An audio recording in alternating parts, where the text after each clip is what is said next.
Salut tout le monde, moi je m'appelle Steven et j'espère que vous allez très bien. Aujourd'hui je voudrais continuer avec l'histoire de mon coming out et parler un petit peu de mon premier amour.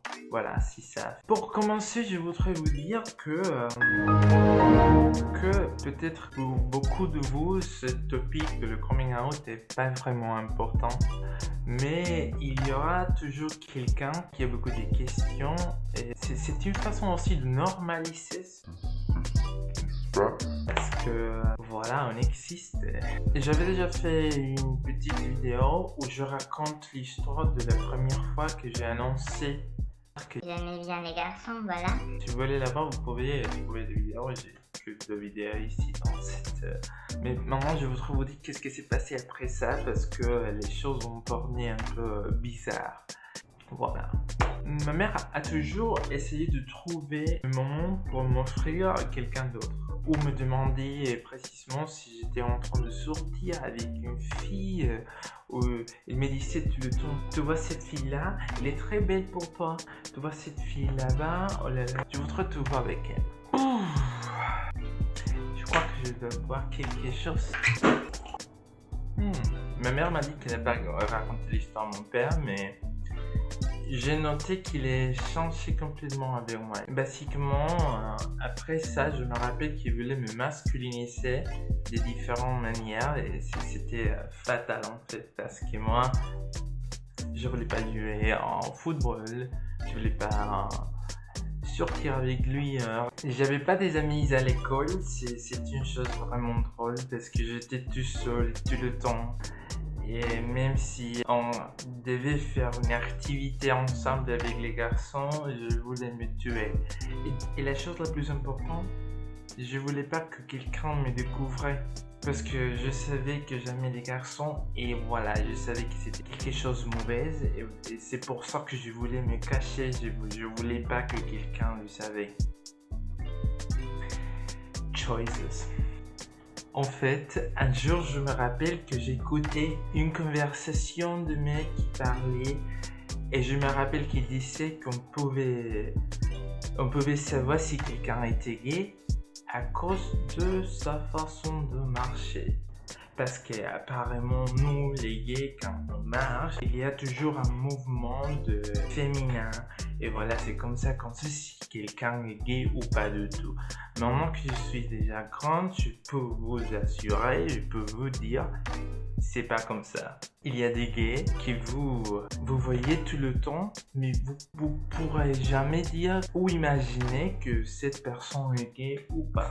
Alors nous les gays, on a quelque chose qu'on appelle le gaydar, mais c'est pas le cas ici. C'est intéressant que après j'ai écouté ça, moi j'ai décidé de commencer à marcher d'une façon hétéro.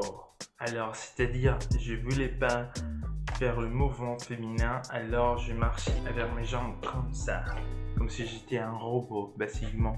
Un jour je me rappelle que quelqu'un m'a dit mais pourquoi est-ce que tu marches comme ça? Et je dis je marche comment? Voilà, c'est normal, c'est comme des hommes. J'étais si stupide, mais c'était à cause de ce type de pression dans ma tête.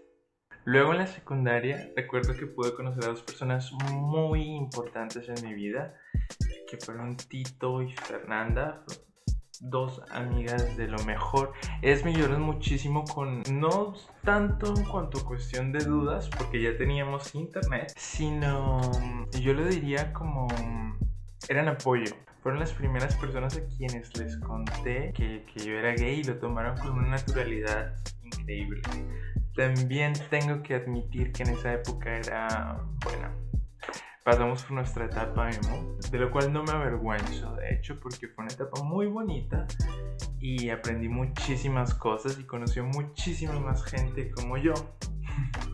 Todo el mundo era súper abierto de mente. Claro, había muchísimos que eran hetero y habían otros como yo que sí marcábamos como el estereotipo. A Tito y a Fernando les mando un beso enorme. It was like a door, I would say. Like with this, I could open myself and talk about things with some other people that felt repressed in some other things, I imagine. Then, when I got to be 19, I started dating someone. And this someone was something that I had met when I was 16. Because I got to even have a band, and I used to sing some metalcore thingy, so on.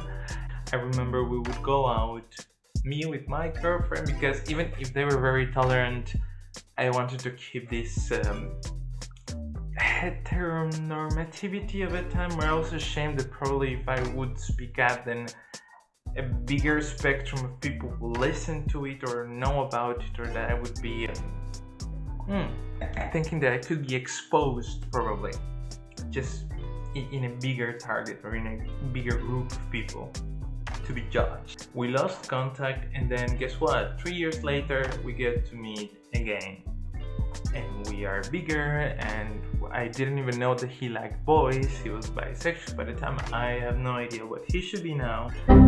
But we started talking again, and then one thing got to the other, and we ended up dating. Here's where the problem starts. My mother, by the time we had talked already several times about the fact that I like boys, I took this as an opportunity to just reaffirm that things needed to be normalized. So if I was going to leave the apartment, she'll be asking me, Where are you going? and I will be replying immediately, I'm going to see my boyfriend.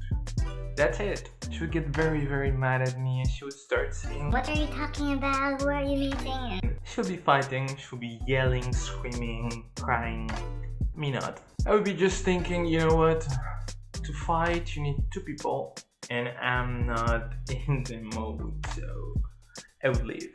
That's exactly what I would do. I wouldn't fight towards her, so I was like, I ain't nobody got time for this. This was the origin of several fights that I just think about it and I get so... How could we be so stupid? Un jour, je me rappelle que j'ai sorti. Il m'a demandé avec qui. Je lui ai répondu une autre fois, c'est mon copain. Et il m'a dit... Il est pas ton copain, il est ton pote. Dis-moi qu'il est ton pote, il est pas ton copain. Et je te laisse sortir. Pourquoi? Je sais pas vraiment, mais c'est passé comme ça. C'est bizarre, hein, alors au moment que je pense ça. C'était vraiment stupide. Et il a fermé la porte et il m'a pas laissé sortir. Parce que je devais lui dire qu'il était pas mon copain, qu'il était mon pote. Il me criait, Il est pas ton copain, il est ton pote.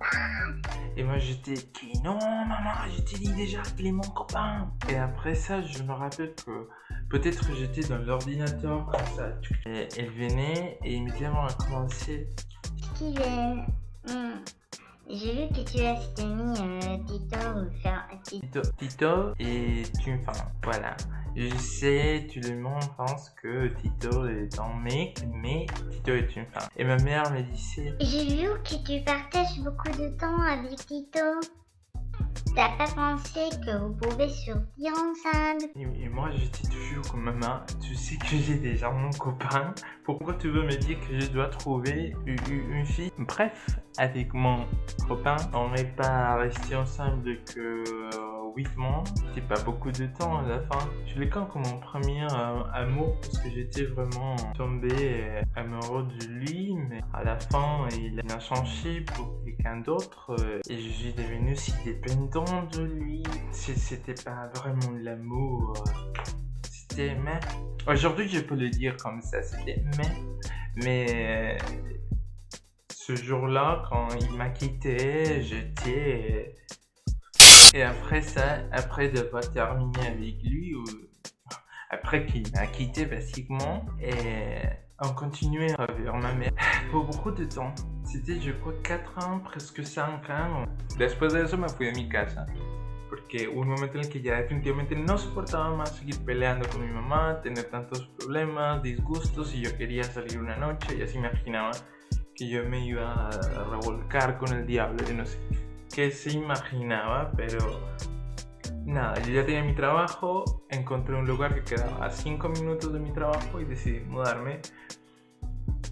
La pasé no tan bien, encontré unos roomies un poquito cucú. De pronto eso lo podría contar en otro story time, yo me imagino. Y desde ya les digo, encontrar unos buenos roomies para compartir apartamento es es un tesoro. Si ustedes están buscando apartamento y encuentran un roomie o unos roomies con los que se sienten como si estuvieran en su casa o una familia, no los dejen ir y, no sé, lleguen a su casa y denles un abrazo a sus roomies. Pero bueno, eso no es esta historia. Yo ya vivía solo, bueno, no solo con roomies, y nada, decidí visitar a mi mamá. En ese entonces yo estaba saliendo con un chico, que es un chico que terminó siendo hoy mi esposo. Y ya llevamos unos meses, nos estaba yendo muy bien la relación, todo se estaba poniendo muy serio, muy estable. Y yo decidí decirle a mi mamá, mamá, estoy saliendo con esta persona. Ese día cuando yo llegué a contarle que estaba saliendo con esta persona, ella se queda mirándome antes de que yo le diga y empieza a sacar argumentos convenciéndome de que por qué yo estoy viviendo solo, que estaría mejor, que me extraña, que quiere que yo viva con ella, que me regrese a la casa, que...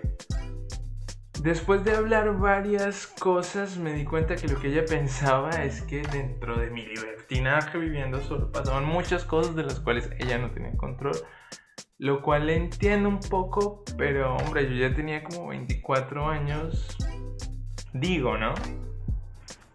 Ahí aprovecho el momento y le digo, porque de hecho te quería decir que no es tanto como tú lo piensas, porque me estoy portando muy juicioso, muy responsablemente. De hecho, estoy saliendo con esta persona, que es muy importante para mí. Llevamos tantos meses, todo va muy bien.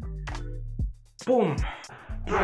Oh, se salió de casillas. Once more she started just yelling and crying and saying, I haven't mentioned this, but we were walking.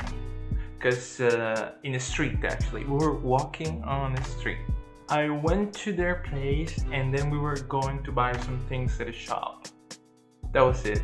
So we were walking and then we were talking about all of these things, and then I told her this thing about me dating the man of my life, and immediately she started just bombing me. Up to this point, and by the time that I was living on my own, we had not talked about my personal life, and it was something that made me very mad because I remember that I have two beautiful sisters, Cami and Dani. They're just half of my heart are my sisters.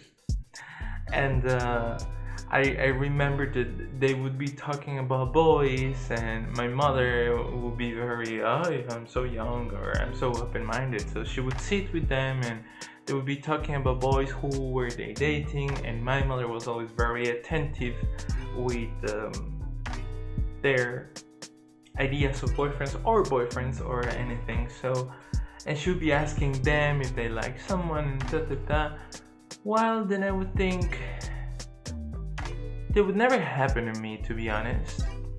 When will my mother come to me and ask me if I'm dating someone? The only thing she would do is just come to me knowing that I'm gay and asking once more when I will bring a girl home as a girlfriend, and that will be a reason to fight. So having said this, I just stopped her by the time she was yelling, and I remember that then I was yelling and crying at the same time, just like her, in the middle of the street in front of everyone. And I was shutting her up and telling her, so sorry, but I need to tell you all of this, and you're very inconsiderate. I got the time in a long while to, for the first time, tell her, shut up and listen what I have to say. It hasn't been as easy as you think it was. It was not my choice. There were a lot of things that happened in between. There was me just trying to change everything it was. There was this phase of me hating myself every day. There was this phase of me trying to become straight. There was this phase thinking that I was sick because of not being like everybody else. There was this phase when kids were bullying me because I was too effeminated. There were also these relationship disappointments that I had to tell someone, and thanks to God that I had Tito and Fernanda, because my parents were not there.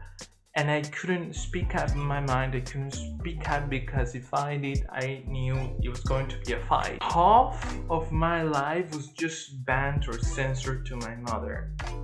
And this is very sad because besides the fact of my gayness, we were like perfect mother and son. I remember that she was talking and I was talking, and it was we were not talking. Who am I trying to cheat? We were yelling at each other.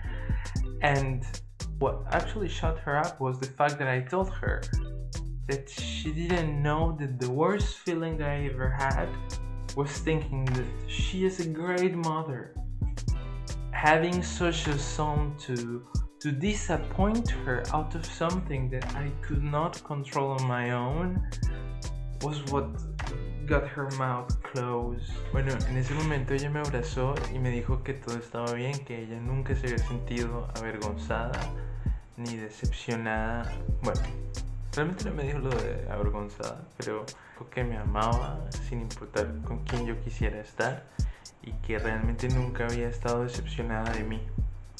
Ese momento fue muy bonito y me gustó mucho recordarlo, y me sirve para darles un consejo. Cuando quieran darse la oportunidad de salir del closet, especialmente si sus papás son muy conservadores o religiosos o de pronto puedan tener problema con ustedes, mi consejo es que ustedes les hagan saber todo por lo que ustedes han pasado, porque no ha sido fácil, digamos, la aceptación propia o cuando se necesitaba tener a alguien y no se tenía a nadie. Todo eso es importante que sus papás lo sepan para que ellos no piensen que simplemente fue una decisión e ir en contra de ellos. Yo entiendo que en muchas ocasiones sentimos mucha rabia y tomamos la actitud de soy esto, quieras o no, y te lo comes, no me importa, te lo comes, soy tu hijo, me tienes que aceptar así.